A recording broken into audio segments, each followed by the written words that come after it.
श्री शिवाय नमस्तुभ्यम। दोस्तों, एक बार की बात है, भगवान शिव कैलाश पर विराजमान थे।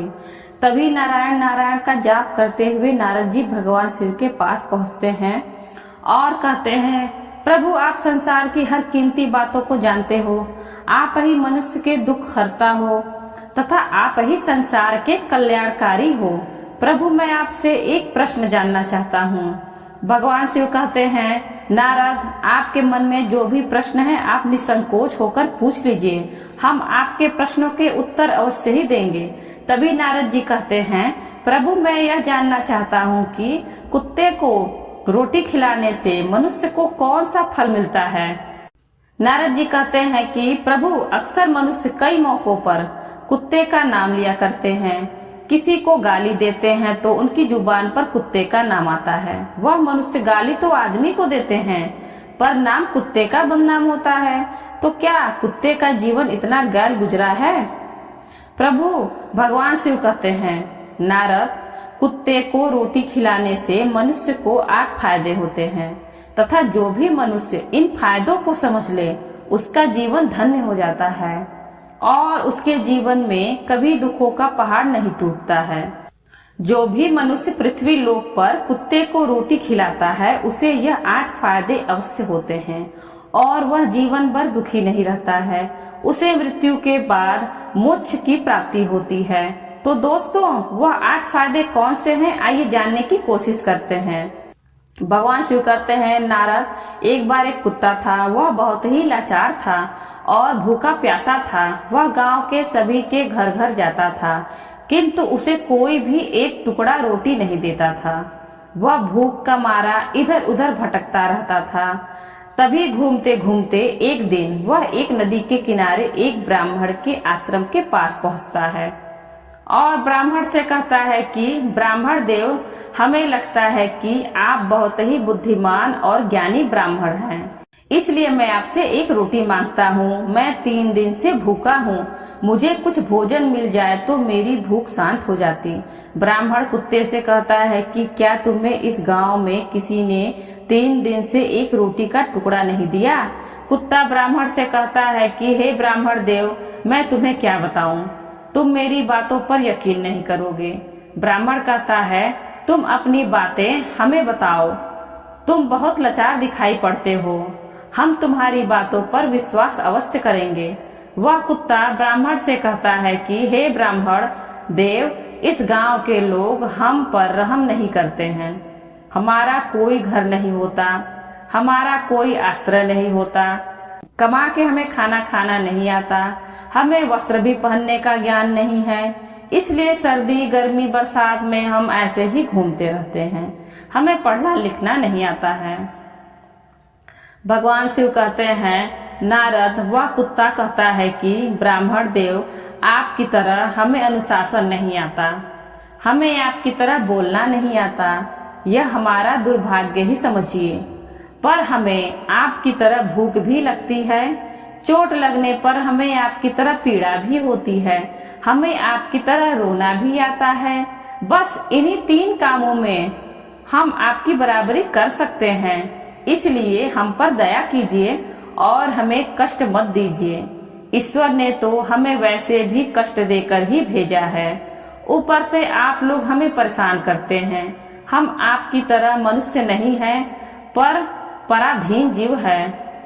जब हमारा जन्म हुआ उस समय हमारे आँख कान बंद थे, कह नहीं सकते कि उस समय आपके जन्म पर जैसे नाच गाना होता है, मिठाइयाँ बंटती हैं, खुशी मनाई जाती है, हमारे जन्म पर भी यह सब हुआ होगा। हमारे जन्म पर किसी ने खुशी मनाई होगी। हम जिस बिछौना पर थे वह रूई की भांति नरम तो था, सर्दी बिल्कुल नहीं लगती थी। मैं सोच रहा था कि किसी बड़े घर में पैदा हुआ हूँ, लेकिन जब हमारी आँख खुली तो मैंने देखा कि हमारी माँ अपने 4 बच्चों को छाती से चिपकाकर एक राख के ढेर में पड़ी थी। हम 4 भाई थे, सबसे छोटा मैं ही था, इसलिए कमजोर भी था। मेरी माँ हम लोगों के पास जब तक आती थी क्योंकि उसे भी अपने भोजन की व्यवस्था करनी पड़ती थी, यदि वह न खाती तो हमें दूध कहाँ से पिलाती। उस एक माँ पर हम 4 निर्भर थे। वह बेचारी अपने भोजन के लिए इधर उधर दौड़ती रहती थी। कभी भोजन मिल भी जाता, कभी नहीं मिल पाता, लेकिन वह हमेशा हम चारों का बड़ा ख्याल रखती थी। आखिर माँ तो माँ होती हैं। वह रात रात भर जाग कर गाँव की रखवाली करती थी। मजाल है कि कोई अनजान आदमी बुरी नीयत से गाँव की ओर भी झांक जाए। दूसरे गांव के कुत्ते भी हमारी माँ के डर से गांव में नहीं आते थे। गांव के किसी किसान के खेत में कोई खड़ी फसल खाने आता तो हमारी माँ उसे दौड़ाकर भगा देती। गांव वालों के लिए इतना सब करने के बाद भी कभी कभी तो हमारी माँ को कोई भोजन भी नहीं देता था। उसके लिए उसे मजबूरन छीना झपटी करनी पड़ती थी, जिसके कारण कई बार तो लोग उसे लाठी डंडों से पीटकर भगा देते थे। बेचारी उस दिन भूखी रहकर पेट की आग से जलती रहती थी। कुत्ता कहता है, ब्राह्मण देव, आखिर भूख तो हमें आपकी ही तरह लगती है। ऊपर से उसे अपने चारों बच्चों की चिंता भी लगी रहती थी। आखिर माँ जो थी, जब भूख उसे चैन से बैठने नहीं देती और गांव वालों का भी उसे देखकर हृदय नहीं पसीजता तो बेबस होकर के उसे लोगों के घरों में चोरी से घुसना पड़ता था और खाने की कोई चीज मिल जाती तो उसे खाकर अपने पेट की आग बुझा लेती। कई बार तो लोग उसे खाने की वस्तु ले जाते देख लेते तो लाठी डंडे लेकर उसके पीछे पड़ जाते। इस तरह हमारी माँ का बुरा हाल कर देते थे। कुत्ता ब्राह्मण से कहता है, ब्राह्मण देव, हमारी माँ ने क्या बिगाड़ा था? उसने सिर्फ अपने पेट के लिए भोजन ही तो चुराया था।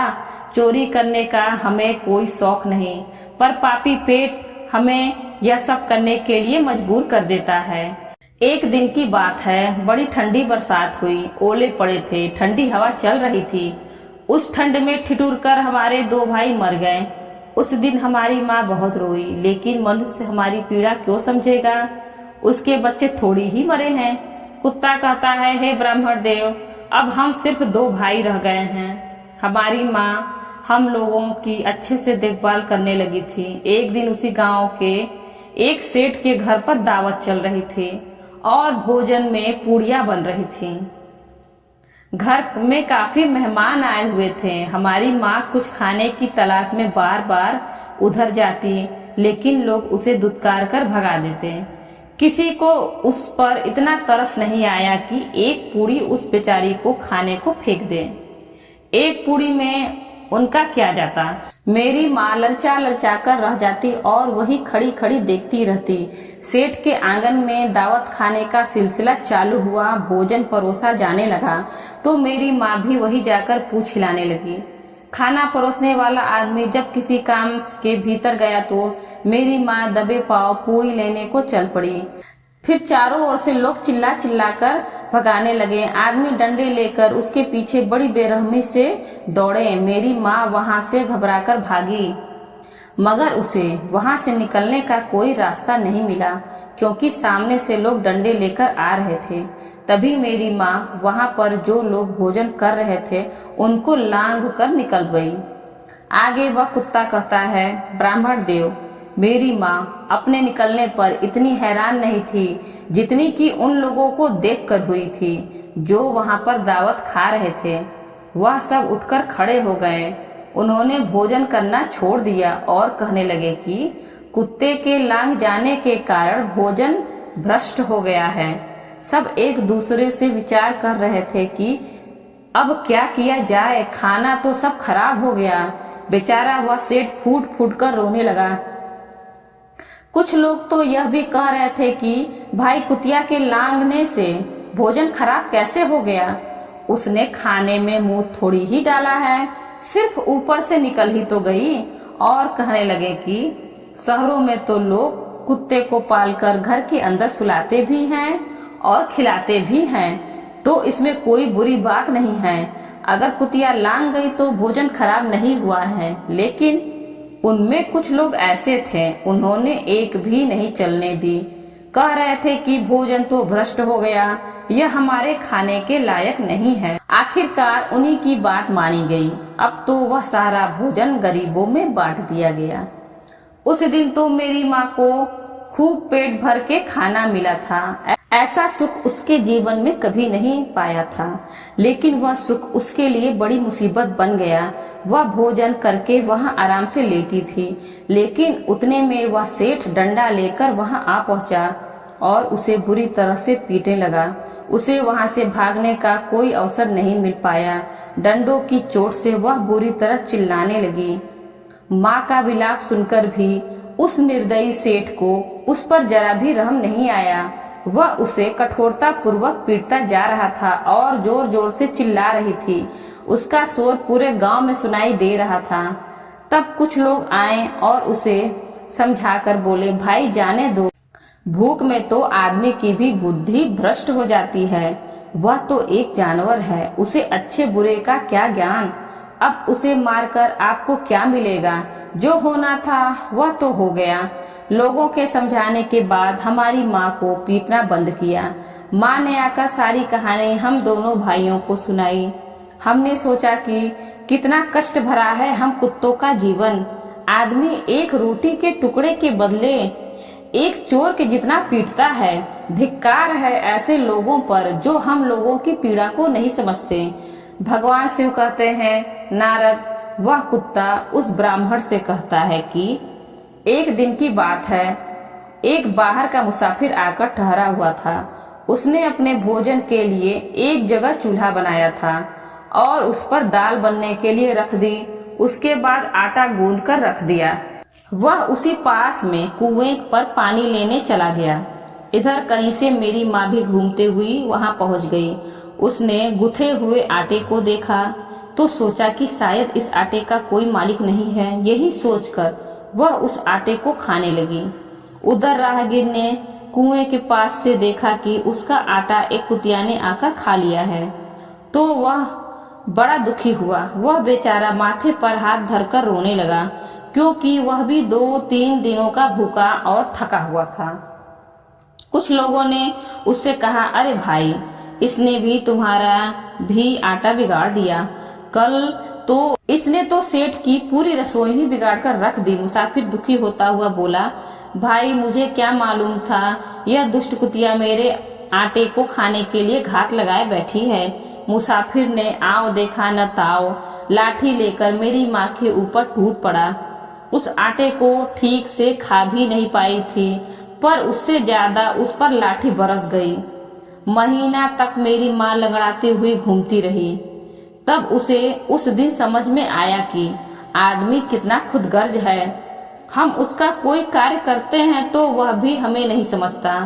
आगे वह कुत्ता कहता है कि ब्राह्मण देव, हमारी कमी यह है कि हम उन्हीं मतलबी इंसानों के अधीन रहना चाहते हैं जो हमें कष्ट देता है, जो हमें प्यार से खिलाता है। हम उसकी कितने काम आते हैं यह उन्हें नहीं पता। उसके घर की रखवाली तो करते ही हैं, साथ ही साथ और भी बहुत सारे लाभ हैं जिसे मनुष्य नहीं जानता है।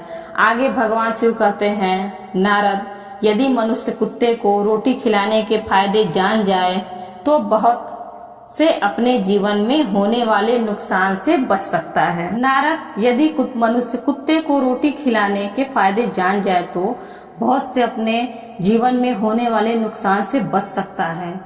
आज मैं आपको बताऊंगा कुत्ते को रोटी खिलाने के 8 फायदे। मनुष्य को पता नहीं है कि जब भी घर में रोटी बनाई जाती है तो सबसे पहली रोटी गौ माता की होती है और आखिरी रोटी कुत्ते की होती है।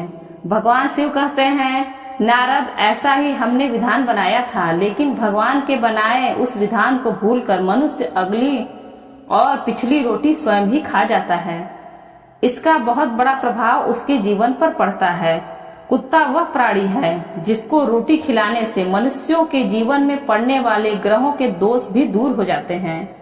भगवान शिव कहते हैं, नारद, कुत्ते को रोटी खिलाने का पहला फायदा यह है कि कुत्ते को रोटी खिलाने से शनि का नकारात्मक प्रभाव कम हो जाता है। शनि ग्रह जब अपनी कुदृष्टि डालता है तो हर मनुष्य बर्बाद हो जाता है। जिस व्यक्ति पर उसकी महादशा का आरंभ हो जाता है तो बने बनाए काम अपने आप बिगड़ने लगते हैं। वह आर्थिक तंगी का शिकार हो जाता है। उस स्थिति में तो उस पर शनि का कुप्रभाव बहुत कम हो जाता है। दूसरा फायदा यह है कि कुत्ते को रोटी खिलाने से भाग्य आपके पक्ष में ही हो जाता है। आपके घर के अंदर नकारात्मक शक्ति नष्ट हो जाती है। तीसरा फायदा यह है कि कुत्ते को रोटी खिलाने से माता लक्ष्मी प्रसन्न हो जाती हैं और आपके घर में धन दौलत की कमी नहीं रहती।